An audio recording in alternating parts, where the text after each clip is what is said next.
रहते थे जब हमारे पेरेंट्स करते थे, लेकिन मालूम नहीं था कि ये चीज़ें कैसे आने वाले समय में हमें छाप छोड़ जाएंगी और हम ही वही चीज़ें करेंगे। कोविड के टाइम दुनिया को पता चला कि सोनू सूद ने लोगों की अलग अलग क्षेत्र में मदद की, लेकिन मैं बात करूं अपने भाई की, वो कोविड से पहले भी लोगों की बहुत हेल्प करता था। ठीक। कई लोग यहाँ पे बैठे होंगे जो पर्सनली शायद उनको जानते होंगे, किसी की शायद भाई ने जॉब लगवाई होगी, किसी को एजुकेशन सेक्टर में हेल्प की होगी। हेल्पफुल शुरू से ही भैया थे। मुझे लगता है कि वो कोविड के टाइम ऐसा नहीं जुनून आया कि मेरे को हेल्प करनी है, वो शुरू से ही उनकी नेचर जो है बेसिक बड़ी हेल्पफुल थी। ठीक है मालिका जी, 5 राज्यों में चुनाव है, पंजाब में भी चुनाव है। ऐसे में मुद्दे यहाँ क्या है? आप सोशल वर्क करती हैं, लोगों से मिलती होंगी, नीड्स क्या है? क्या लोग चाहते हैं सरकार से? अपने विधायक जिसको चुनेंगे उससे वो क्या चाहते हैं? शिक्षा की बात हो, रोड की बात हो, बेटर मेडिकल फैसिलिटी की बात हो, चीजें क्या है? वो 5 बड़ी चीजें आपको क्या रखती हैं जो इस बार मतदाता जब वोट डालने जाएगा अपने प्रतिनिधि को चुनने के लिए, वो उसके दिमाग में होंगी? देखिए, अब जो वोटर है, जो वोट डालने जाता है, वो बहुत सोच समझ के डालता है। मुझे लगता है कि पहले फैमिलीज में ये प्रथा होती थी कि अगर पेरेंट्स किसी एक पर्टिकुलर पार्टी को वोट डाल रहे हैं तो वो बोलते थे कि बेटा इसी को वोट डालनी है। आजकल के जो हमारा यूथ है वो बहुत सोच समझ के वोट डालता है। वो उन पार्टी को डालते हैं जिनको लगता है कि शायद वो आने वाले समय में उनकी मदद करेंगे। जब मैं लोगों की हेल्प करती थी कोविड के दौरान, मैंने बहुत लोगों की मदद की। मैंने देखा कि जो विलेजेस हैं उनमें एजुकेशन सेक्टर भी बहुत ख़राब था। हॉस्पिटल्स बिल्कुल भी नहीं फैसिलिटीज़ थी आम पब्लिक को। हमारे मोगा में सिविल हॉस्पिटल है, बहुत ही ख़राब है उसकी हालत। तो मुझे लगता है जो मिडिल क्लास है या लोअर क्लास के लोग हैं वो बेचारे कहाँ अपना इलाज करवाएंगे। मुझे लगता है आधे से ज़्यादा जनता तो घर पे ही बैठे ही दुनिया छोड़ जाती है, क्योंकि उनको मालूम है वो इलाज करा ही नहीं पाते।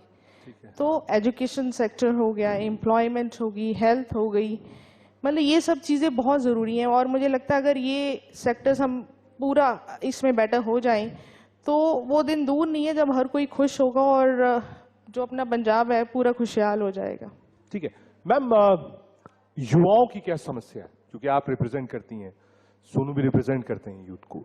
पंजाब में यूथ की समस्या इस वक्त क्या है? पहला।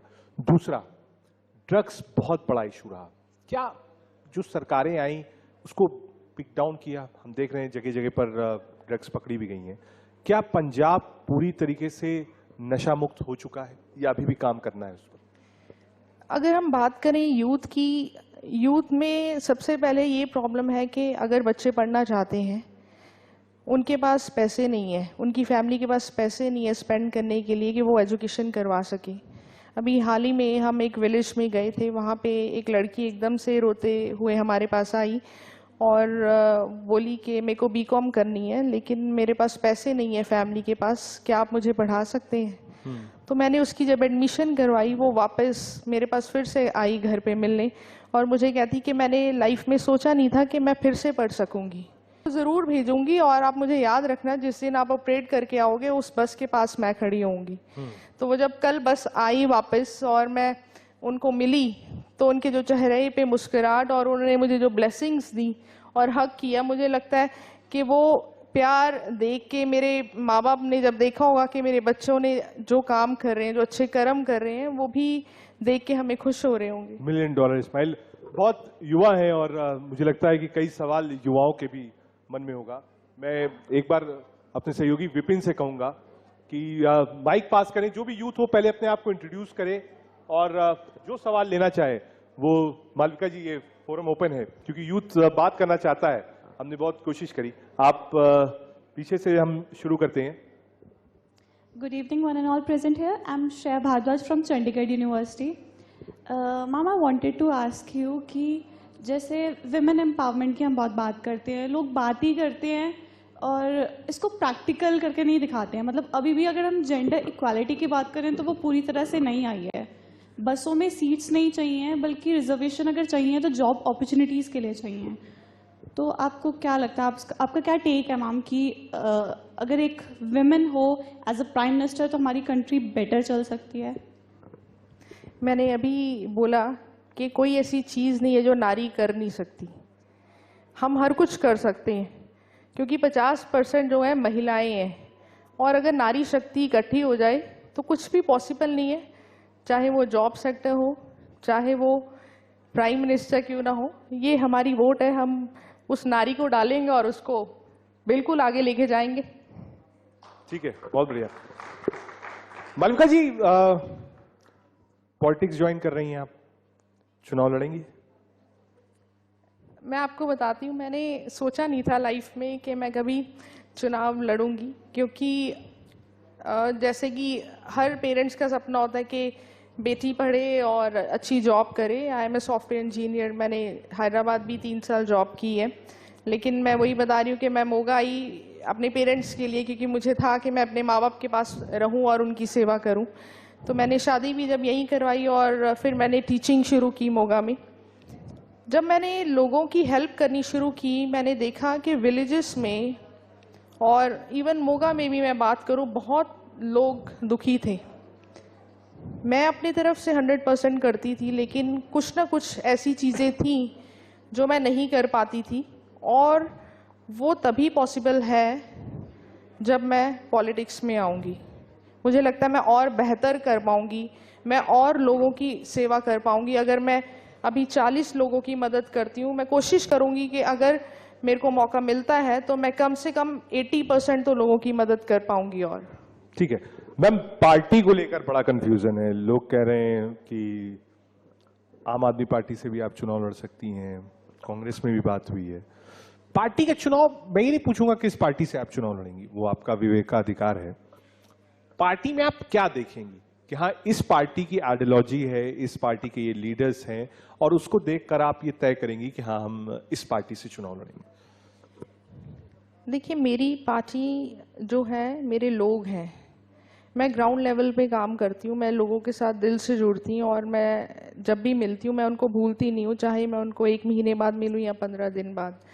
जो हमारी पार्टी है वो हमारे लोग हैं, और कल को जब मैं कोई पार्टी चुनूंगी तो मैं चाहती हूँ कि वो पार्टी, ये जो मैंने डिस्कस किया, एजुकेशन, एम्प्लॉयमेंट, हेल्थ सेक्टर्स, इन सब चीज़ों पे बहुत ज़रूरी है आजकल के समय में वर्क करना, और जो ये पार्टी सब करेगी तो मेरे को लगता है कि वो पार्टी बेस्ट है। उसको मैं ही क्या, पूरी दुनिया भी उसी पार्टी को चुनेगी। ठीक है मैम, 1-2 सवाल और, जो पीछे युवा है आप माइक पास कर सकते हैं, बारी बारी से आएंगे और आपके सवाल लेंगे।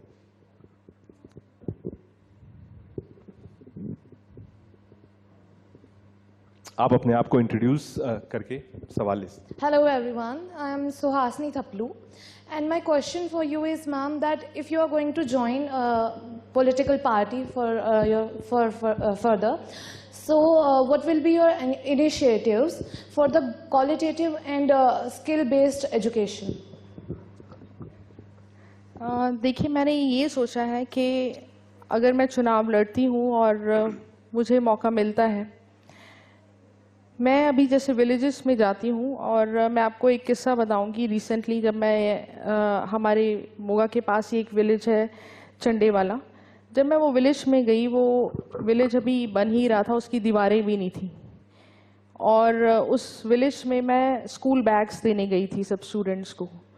जब मैं वो स्कूल बैग्स देने गई तो उसमें से एक बच्चा उठ के आया और उसने बोला कि मैम, मैं +2 में हूँ, ये बैग अब मुझे नहीं चाहिए क्योंकि मैंने आगे प्रोफेशनल कोर्स करना है। मैं चाहता हूँ एक छोटी क्लास का बच्चा है, उसको मैं ये बैग दूँ, और ये प्रेरणा मुझे आपको देख के मिली है। और मुझे इतनी खुशी हुई कि मैं कुछ समय के लिए आई और वो बच्चे ने मेरे को देख के कुछ सीखा। और उसके बाद फिर जब मैं बात कर रही थी, 2 लड़कियाँ आई, उनके पेरेंट्स भी वहीं थे, और वो मेरे पास रोने लग गए। उन्होंने बोला कि हमारी बेटियां जो हैं स्कूल में टॉप करती हैं, लेकिन हमारे पास मोबाइल फ़ोन नहीं है क्योंकि इनके पेरेंट्स नहीं हैं। तो ये लड़कियां पूरे कोविड के दौरान लोगों के घर जाकर ऑनलाइन एजुकेशन ले रही थी, और अभी भी इनको अगर ज़रूरत पड़ती है तो ये लोगों के घर जाके पढ़ती हैं। तो मैंने उनको प्रॉमिस किया कि दिवाली से पहले एक दिन पहले मैं आपको आके मोबाइल फ़ोन्स दूंगी, और उन बच्चों को मैंने दिया भी, और वो बच्चे रोने लग गए। और मैंने उनको बोला कि आप मेरे को एक प्रॉमिस करेंगे कि +2 के बाद आप बहुत अच्छे स्कोर लोगे और आप जो भी प्रोफेशनल कोर्स करना चाहते हो उसका सारा खर्चा मैं चलाऊंगी। और मैं बात करना चाहूँगी कि मेरे मदर के नेम पे प्रोफेसर सरोज स्कॉलरशिप हम ऑलरेडी पिछले 15 साल से ऑल ओवर इंडिया चला रहे हैं, और हम बहुत सारे बच्चों की हेल्प कर रहे हैं, चाहे वो किसी भी स्टेट से हो, वो अकेला पंजाब में नहीं, ऑल ओवर इंडिया। मुझे लगता है अगर एजुकेशन सेक्टर स्पेशली अपने पंजाब में बहुत बढ़िया हो जाएगा, जो बच्चे फॉरेन जा रहे हैं आजकल के हमारे जो युवा +2 के बाद वो सोच रहे हैं, वो इसीलिए जाते हैं क्योंकि पंजाब में जॉब अपॉर्चुनिटीज़ नहीं है। हैदराबाद में क्यों नहीं कोई जाता? क्योंकि सारा IT सेक्टर वहीं पे है। मैं खुद हैदराबाद मैंने जॉब की है, वहाँ पे एक से एक MNC कंपनीज हैं, गूगल है, बहुत अच्छी अपॉर्चुनिटीज़ हैं। मुझे लगता है जब ये सब चीज़ें हमारे पंजाब में आ जाएंगी, हमारा पंजाब का यूथ क्यों जाएगा? आप सिटी यूनिवर्सिटी में पढ़ते हो, इतनी कमाल की यूनिवर्सिटी है। हमारे टाइम तो इतने अच्छे कॉलेजेस होते ही नहीं थे, तो हम जब निकलते हैं तो हम बोलते हैं कि ये बच्चे बहुत लकी हैं कि इतने अच्छे यूनिवर्सिटीज़ में पढ़ते हैं, एकदम 5 स्टार जैसी यूनिवर्सिटीज़ हैं। तो अगर आप लोगों को यहाँ पे अच्छी जॉब्स मिलेंगी, अच्छी अपॉर्चुनिटीज़ मिलेंगी, आप क्यों जाओगे? तो कोशिश यही है कि आने वाले समय में पंजाब में ये सब चीज़ों की जो कमी है वो ज़रूर पूरी करी जाएंगी। ठीक है, मुझे लगता है माइक अगर हो तो आप पास ऑन कर दीजिए। एक सवाल आगे से है।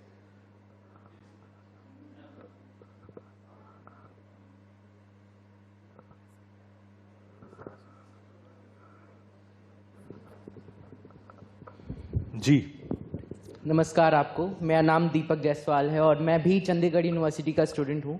जैसे आपने इतने चैरिटी वर्क्स किए हैं, आपने इतने लोगों को मोबाइल फ़ोन्स दिया है, हम जैसे स्टूडेंट्स बच्चों को और मदद किया है, तो आपके लिए आपके प्रेरणा स्रोत कौन है जिससे आपने सीख ली है ये सब करने की? भले वो आपके पार्टी के पहले आपने शुरू कर दिया, तो आपके प्रेरणा स्रोत कौन रहे हैं? प्रेरणा हमारे पेरेंट्स रहे हैं, क्योंकि हम अपने पेरेंट्स को शुरू से देखते आए हैं। उन्होंने बहुत अपनी लाइफ में हार्ड वर्क किया और बहुत लोगों की वो हेल्प करते थे। तो ठीक है, बहुत स्वागत है। सुनील जी आप आइए, और विजय बहुत बेसब्री से इंतजार है, और सेशन मालविका जी के साथ चल रहा है। उन्होंने बताया कि इंस्पिरेशन काफी कुछ आपसे लिया है। आप जवाब दे सकती हैं मालविका जी। तो प्रेरणा मेरा भाई है। मैं आपको बताऊंगी, कोविड के टाइम मैं बता रही हूँ कि लोगों को अब दिखा कि सोनू सूद पूरी दुनिया की हेल्प कर रहा है। वो मेरा भाई है इसलिए तो मुझे अच्छा लगेगा ही, लेकिन वो अब पूरी दुनिया का भाई बन चुका है, पूरी दुनिया का बेटा बन चुका है, और वो दिन नहीं देखते, रात नहीं देखते। मैं अभी रिसेंटली बॉम्बे थी, रात को हम 12 बजे वापस आए। एक घर के बाहर भैया के एक इंसान खड़ा था, तो वो पूछ रहा था, सर मैं सुबह से खड़ा हूँ, हम लोग क्योंकि आउट ऑफ टाउन थे। तो भाई ने पूछा, भाई तू क्यों खड़ा है, बता क्या चाहिए तुझे? वो कहता, सर मुझे जॉब चाहिए, मैं बहुत दूर से आया हूँ, मेरे पास जेब में 50 रुपये भी नहीं है। तो भैया ने तुरंत फ़ोन लगाया और पूछा, तू पहले जॉब कहाँ करेगा? वो कहता, मैं दिल्ली में करूँगा। भैया ने तुरंत दिल्ली में फ़ोन लगाया और उसकी जॉब लगवा दी, और उसको बोला, ये तू पैसे पकड़ और कल सुबह की तेरी ट्रेन की टिकट मैंने करवा दी और जाके वहाँ पे जॉब कर। तो मुझे लगता है जो उनकी हेल्पफुल नेचर है और प्रेजेंस ऑफ माइंड है, आजकल के समय में अगर जितना भी हमारा यूथ है अपनी तरफ से वो ऐसा काम करने लग जाए, तो वो दिन दूर नहीं है कि हर घर में सोनू सूद होगा। ठीक है मालिका जी, सोनू जी से भी कभी कोई लड़ाई वड़ाई होता है? मैम, दो भाई बहन के भी होता। आप मेरी भी सिस्टर है, कई मुद्दों पे बात नहीं बनती है, कई मुद्दों पे वो कहती है कि मुझे ये चाहिए, मैं मना कर देता हूँ, लड़ाई होती है, उसके बाद हारता मैं ही हूँ, ये मैं कन्फेस करता हूँ। इसमें मैं ये नहीं कहूंगा मैं कभी भी जीतता हूँ, 3 दिन तक शायद जीत सकता हूँ, चौथे दिन में हार जाता हूँ। कुछ आपकी भी कभी हुई हो, या कोई बात आपने कहा उन्होंने ना मानी हो, फिर आप नाराज हो गई हो? टचवुड है, ऐसा कभी भी नहीं हुआ। भैया और मेरी कभी भी नहीं लड़ाई हुई, क्योंकि भैया ने शुरू से मुझे बच्चों की तरह प्यार किया। हमें एज गैप भी है, और भैया मुझे बताते कि मुझे अभी भी याद है कि 2 अक्टूबर को तो हुई थी, तो पापा घर आए और उन्होंने बोला कि चलो, मेरी सिस्टर को भी बोला, चलो तुम्हारी बहन आई है घर पे, तुम्हें लेके चलूँ। और भैया कहते मुझे अभी भी याद है, मैं तेरे को गोदी उठाया, और उनका जो प्यार है, being a father, being a brother, being a friend, शुरू से ही बहुत ही प्यार करते हैं भैया। आप देख सकते हैं पूरी दुनिया को इतना प्यार करते हैं, और मैं तो उनकी बहन हूँ, तो मुझे कितना प्यार करते हैं। ओवर कॉन्फिडेंस भी होगा आपको कि सोनू भाई स्टार हैं, देश विदेश लोग जानते हैं, आपने कहा ही आप चुनाव लड़ेंगे, तो एक बार कैंपेन कर देंगे आप तो ऐसे ही चुनाव जीत जाएंगे।